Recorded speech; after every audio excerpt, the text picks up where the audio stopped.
And I look into his eyes.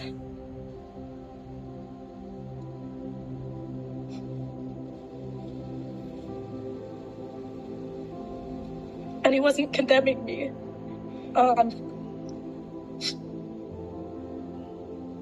He was just... He was stern, but he wasn't angry. And he was just merciful. It was only love and power in his eyes. That was it.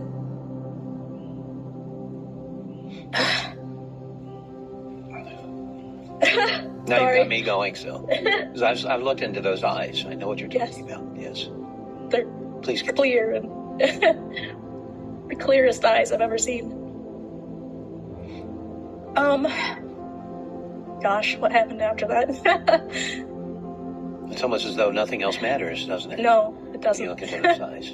Yes. And everything else kind of evaporates beyond that. But at this point, things have kind of shifted for you because you were expecting to be judged, to go before the judgment seat, and then rendering the judgment and found guilty. But that wasn't going to be the case for you, was it? Right.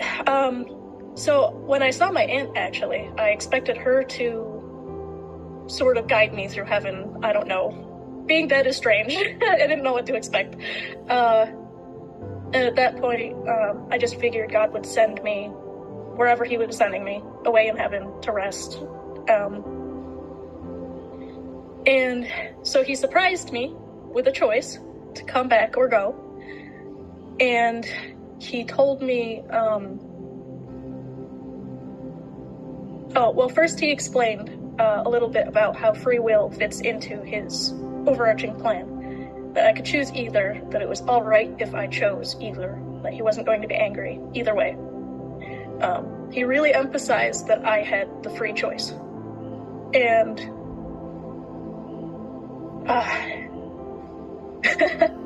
so I chose to come back. And I asked him what I would be doing. Like, what did he want me to do? Because he said that he was sending me back to continue my mission. And I was like, okay, what's my mission? But he didn't tell me. He told me that he would tell me at the time, the appropriate time, to do what it was that he called me to do, and to carry what he had set out for me to carry. So I was like, okay. At the time, I was not thrilled with that answer. But he was just so gentle about it. That was just completely no pressure, but very stern and unmoving at the same time. So he sent me back, and I asked him, if I could have as much time to do good as I had done evil. So he wanted me to really affirm in my heart to go back, not just make a head decision, but really want to go back. So he sent me back, and I woke up in the ward, and I had an oxygen mask on. So I took that off, and I freaked out because I couldn't breathe. So at some point I had stopped breathing, which I know I died, but I put it back on, and I hear this voice from across the ward say, "Don't worry, God has great things for you." And so what I didn't tell you, actually, is before this, the year previous, I had attempted suicide. And I had been in Balboa Hospital. And I had heard that same voice say, in that exact tone and cadence, that phrase. So I tried to get up and look at the person. Because now I believe that was an angel reassuring me. Because I heard that voice in the hospital before. So I'm glad you interjected what it was prior to the experience, because just it seemed that Jesus had really allayed all of the guilt, all of the,